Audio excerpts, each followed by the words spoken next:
পাকা চুল বা দাড়ি তুলে ফেলা যাবে কিনা, বা তুলে থাকলে কোনো শাস্তি হবে কিনা, খুব গুরুত্বপূর্ণ একটা প্রশ্ন।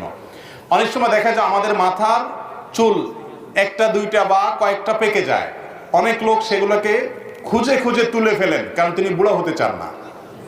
আছে না এই রোগটা আমাদের মধ্যে? নবী করিম সাল্লাল্লাহু আলাইহি সাল্লামের এক হাদিসে পরিষ্কারভাবে তিনি নিষেধ করেছেন, তোমাদের মাথায় কোনো চুল পাকলে সেগুলো তুলবে না। যদি তোমার সেই পাকা চুলগুলোর কারণে তোমার কাছে বিব্রত মনে হয়, ভালো না লাগে, তুমি সেখানে মেহেদি বা এরকম করে ন্যাচারাল কালার, যেটা ব্ল্যাক ছাড়া অন্য কালার, সে কালার দিয়ে তুমি কালারফুল করো। এবং বিশেষ করে কোনো চুলের ফাঁকে ফাঁকে আজকাল তো মেহেদি জাতীয় কালার করলে সেটা একদম স্টাইলও হয়। কিন্তু নবী করিম সাল্লাল্লাহু আলাইহি সাল্লাম পাকা চুল তুলতে নিষেধ করেছেন, পাকা চুল তোলার ব্যাপারে তিনি নিষেধাজ্ঞা আরোপ করেছেন। কেন নিষেধাজ্ঞা আরোপ করেছেন আমরা এতদিন বুঝি নাই।